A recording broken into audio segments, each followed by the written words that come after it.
College शिक्षा विभाग राजस्थान द्वारा विद्यार्थियों में विषय पर ज्ञानवर्धन, अकादमिक समस्या समाधान और समय के रचनात्मक उपयोग हेतु ज्ञान दूत कार्यक्रम 2.0 चलाया जा रहा है, जिसमें विश्वविद्यालय के पाठ्यक्रम के अनुसार ई कंटेंट निर्माण और ऑनलाइन लाइव कक्षा कार्यक्रम संचालित किया जा रहा है।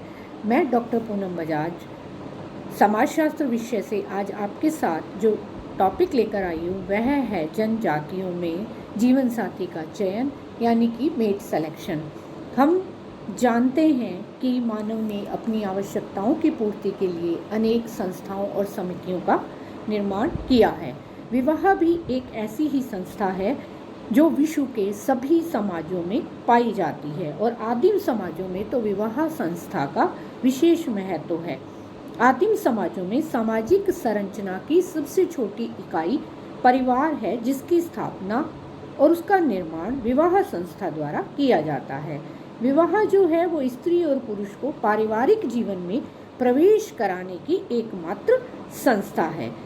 अगर विवाह किए बिना स्त्री पुरुष साथ साथ रहते हैं तो समाज में उनकी संतानों को मान्यता नहीं मिलती है, उनको अवैध माना जाता है, लीगल नहीं माना जाता है।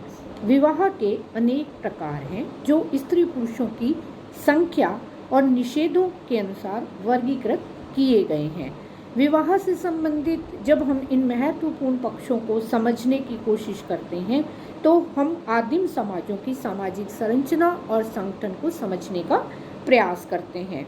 हम देखते हैं कि विवाह शब्द जो है वो संस्कृत भाषा के उदय से बना है, जिसका अर्थ होता है वधू को वर के घर ले जाना।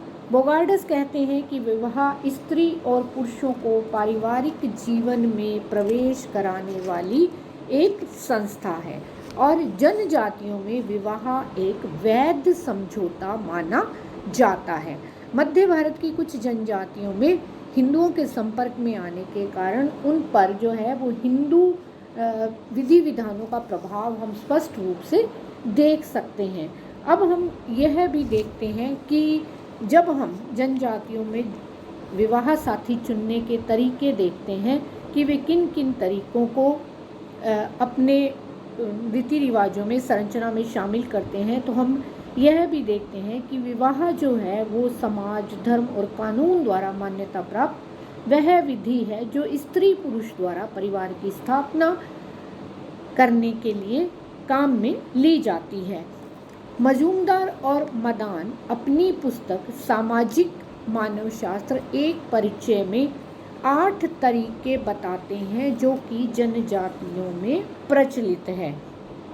यहाँ जो विवाह है वो हिंदू समाज की तरह से एक धार्मिक संस्कार नहीं माना जाता है और हम यह देखते हैं कि इन तरीकों का जो प्रयोग है या इनको उपयोग में अलग अलग जनजातियों द्वारा लाया जाता है, लेकिन सभी जनजातियों में विवाह जो है वो आवश्यक रूप से पाया जाता है।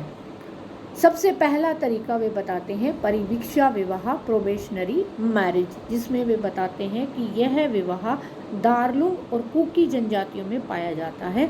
इन जनजातियों में युवा लड़के और युवा लड़कियां जो हैं वो एक साथ कई सप्ताह के लिए रहते हैं, एक दूसरे को जानने समझने का प्रयास करते हैं और यौन अनुभव करते हैं। यदि वे एक दूसरे को पसंद कर लेते हैं तो विवाह हो जाता है और यदि वे ना पसंद करते हैं तो क्षतिपूर्ति के रूप में लड़का जो है वो लड़की के पिता को हर्जाना देता है। यहाँ पर हॉबेल का यह मानना है कि इस काल में लड़की की संतान उत्पन्न करने की शक्ति का पता लगाया जाता है, क्योंकि आदिम समाजों में संतान प्राप्त करना बहुत महत्वपूर्ण माना जाता है। हम यह भी देखते हैं कि जब हम इन तरीकों में आगे बढ़ते हैं तो कई जनजातियों में कई तरीकों से विवाह किए जाते हैं और दूसरा प्रकार हम देखते हैं हरण विवाह के रूप में। हो तथा भील जनजाति में हरण विवाह की बात की जाती है, जहाँ पर लड़का जो है वो लड़की को बलपूर्वक उठाकर छीन कर ले जाता है, जैसा कि प्राचीन काल में युद्धों में हुआ करता था, और उससे विवाह कर लेता है।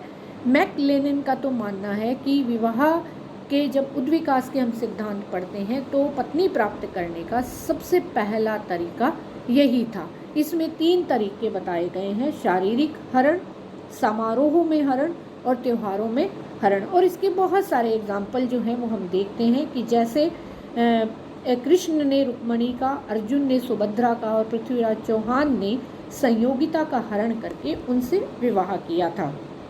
हरण विवाह के बारे में कहा जाता है कि सभी समाजों और सभी कालों में विविध रूपों में विवाह का यह तरीका हमेशा ही प्रचलित रहा है।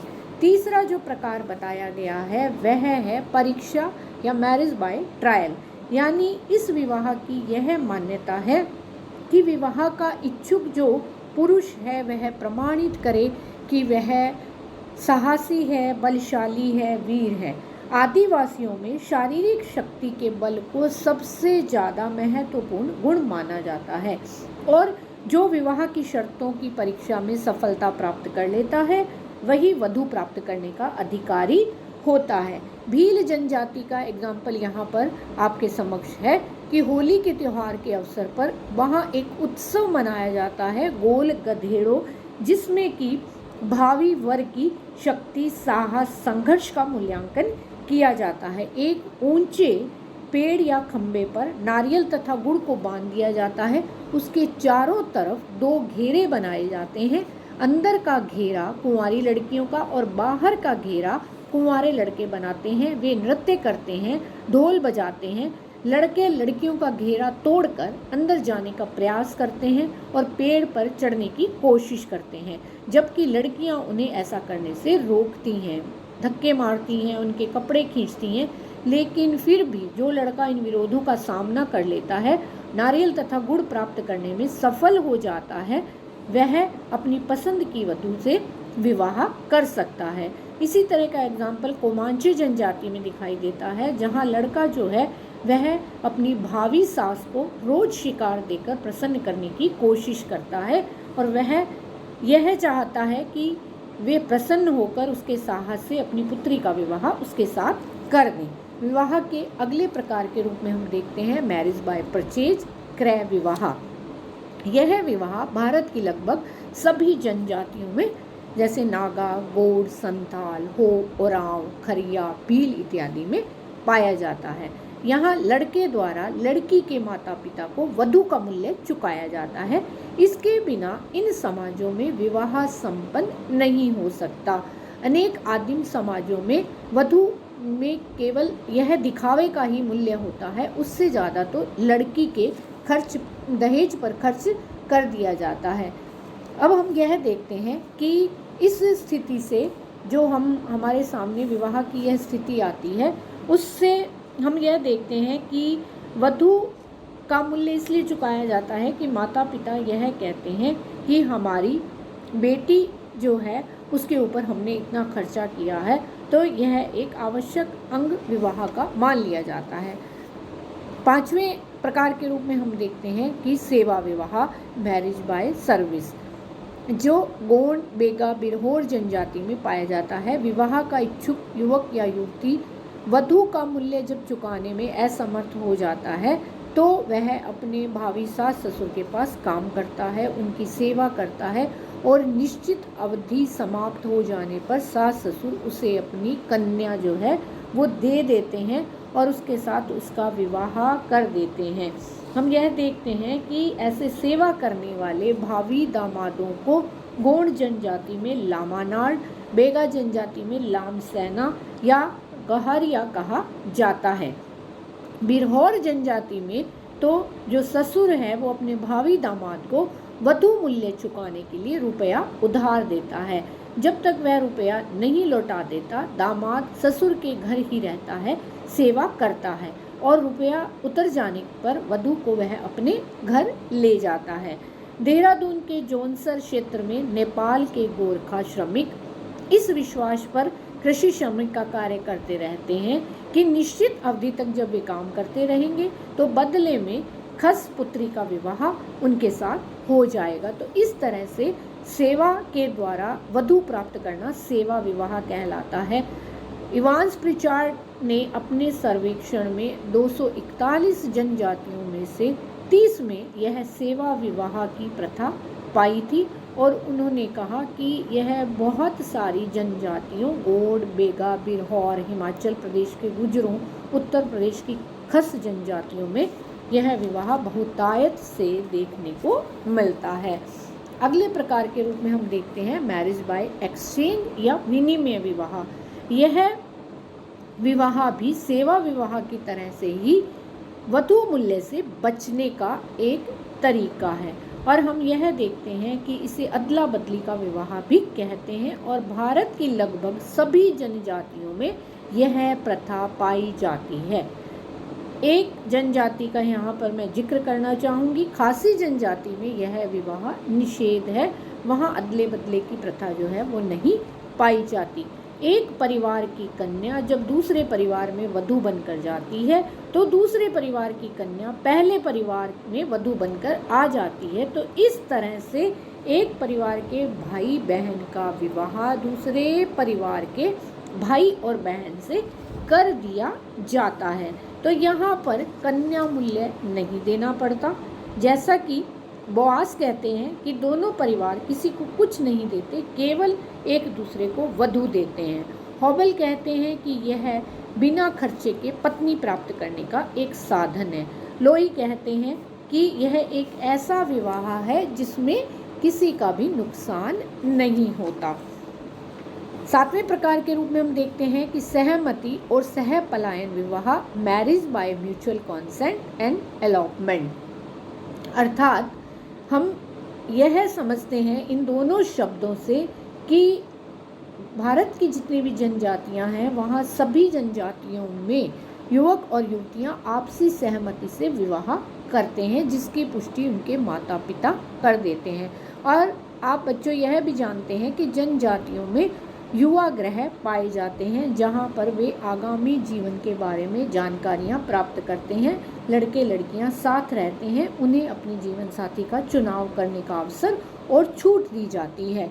तो जब वे अपने पसंद से जीवन साथी को चुनाव कर लेते हैं और माता पिता सहमति दे देते हैं तो यह सहमति विवाह कहलाता है।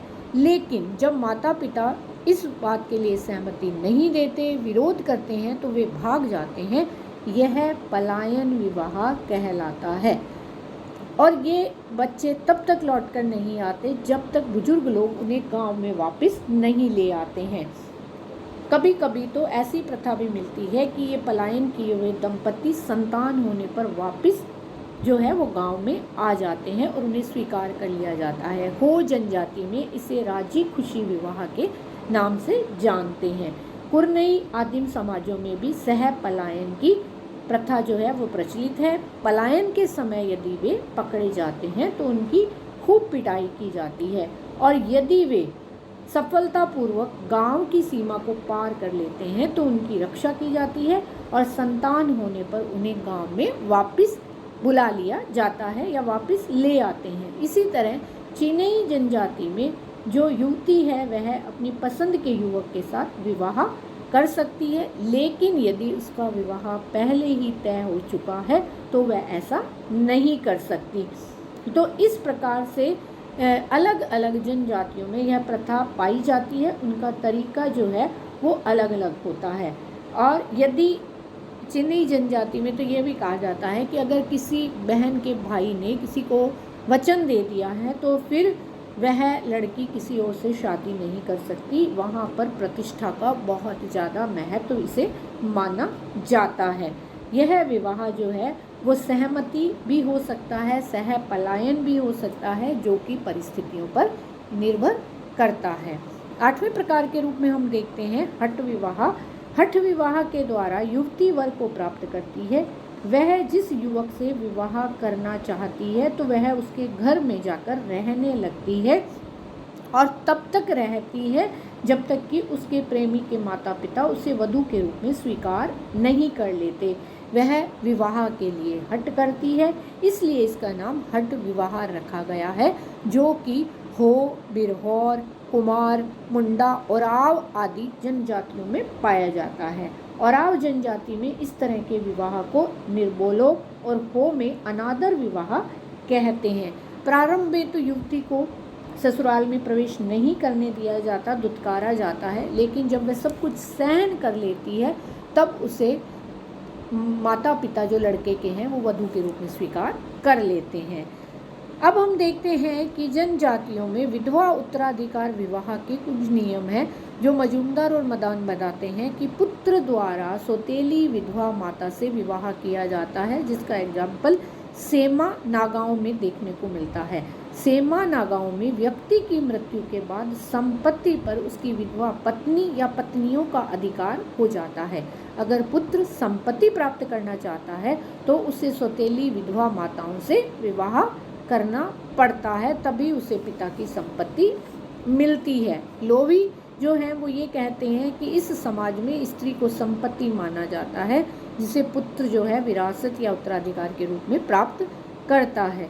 दूसरे विवाह के रूप में हम देखते हैं कि देवर विवाह, जो भारतवर्ष में मध्य प्रदेश की जनजातियों में अधिक पाए जाते हैं। बड़े भाई की मृत्यु हो जाने पर उसकी विधवा छोटे भाई से विवाह करवा देने की प्रथा है, जिसे देवर विवाह कहते हैं। यह वधू मूल्य के कारण ऐसा होता है। तीसरा जो प्रकार है इसमें वो दामाद का विधवा सास से विवाह की प्रथा पाई जाती है। गारो आदिम जनजाति में व्यक्ति की मृत्यु के बाद विधवा स्त्री जो है उसका विवाह उसकी सबसे छोटी पुत्री के पति से करवा दिया जाता है और सारी संपत्ति जो है उसका उत्तराधिकार दामाद को दे दिया जाता है, जो नौकरों कहलाता है।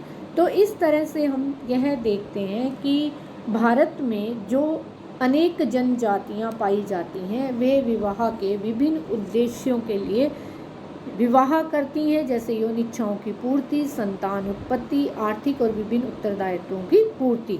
यहाँ पर जिन जिन निषेधों का पालन किया जाता है वह है निकटा अभिगमन निषेध, अंतर्विवाह के नियम, बाहिर्विवाह के नियम, अधिमान्य विवाह, सलिंग और विलिंग सहोदरज विवाह, देवर विवाह, साली विवाह इत्यादि।